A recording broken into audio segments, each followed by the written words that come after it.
This is my third time filming this video. I'm so dumb. Hello beautiful people of the internet, it's me, Caitlin Marie. So before I start this video, I want to apologize about the lighting if it's bad at all.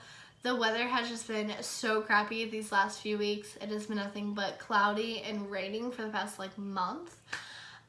So bad lighting it is. But anyways, so about a few months ago, I made a story time of the time that my car broke down on the highway. And I don't remember if I told you guys, but there is a part 2 to that story. And today's video, I'm going to be telling you the second time that my car broke down on the highway. So the story takes place between May and July of last year, so it's kind of like a 2.5 month span. Towards the end of April, beginning of May, I noticed that my AC wasn't working as well as it usually has been. It was still working, like blowing cold air, but it would only really work if you had it turned up all the way.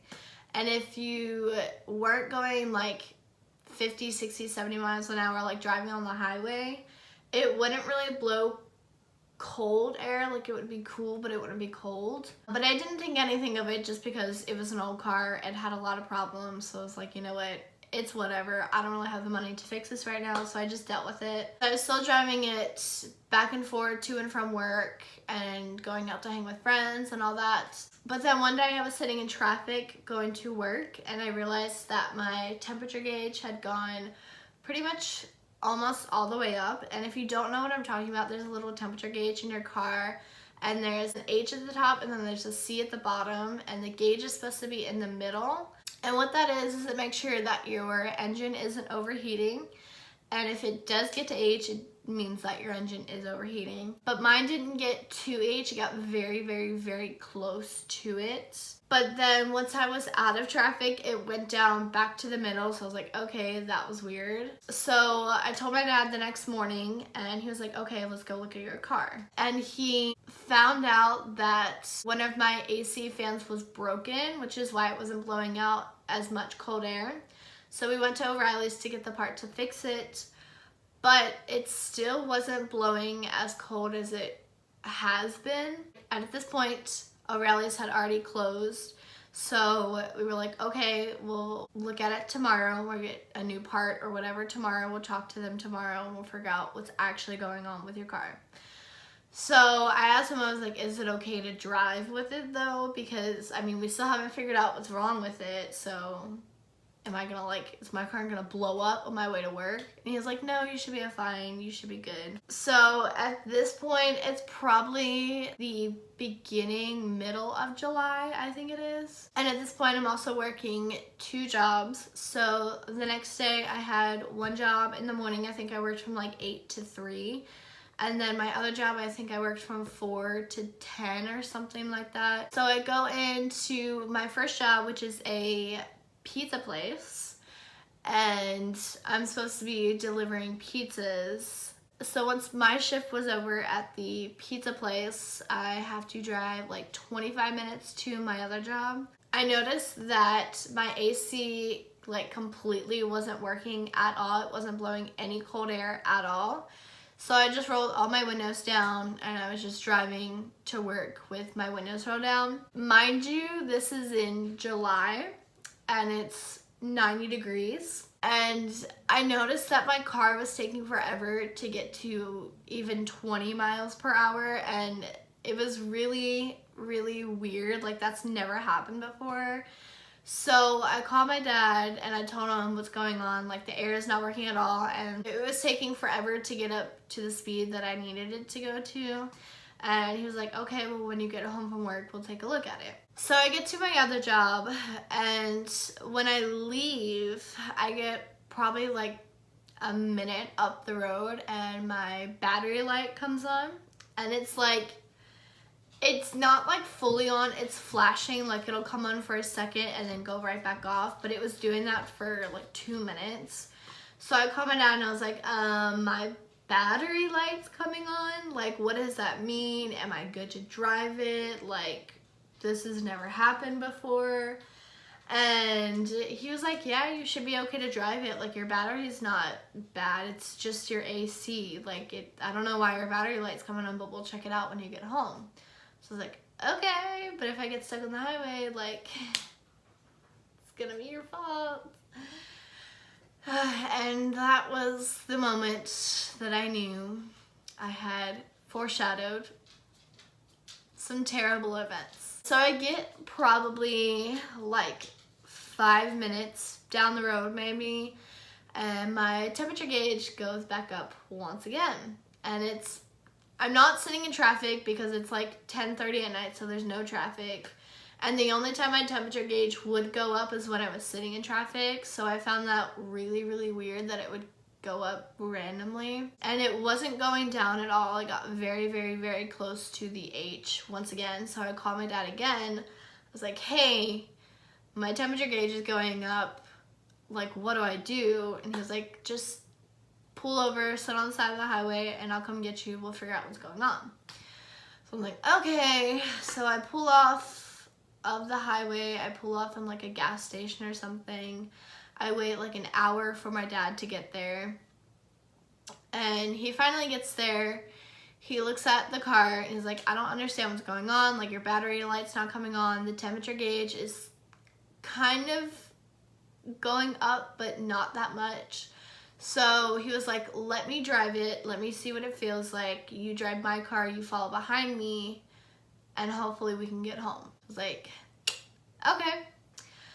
So we start driving for literally like 2 minutes, and he puts on the hazards and pulls off on the side of the road. So I was like, great, we're not gonna get home tonight. He tells me that the battery light came on again and the temperature gauge went up pretty much all the way, so he pulled over just to make sure we were safe. Turns off the car just to get the engine to cool down a bit. We wait there for about a few minutes, and he tries to turn the car back on again, and it won't turn on. So I was like, great, my car battery died. How nice, but you said the battery was fine. Like, what's going on with my car?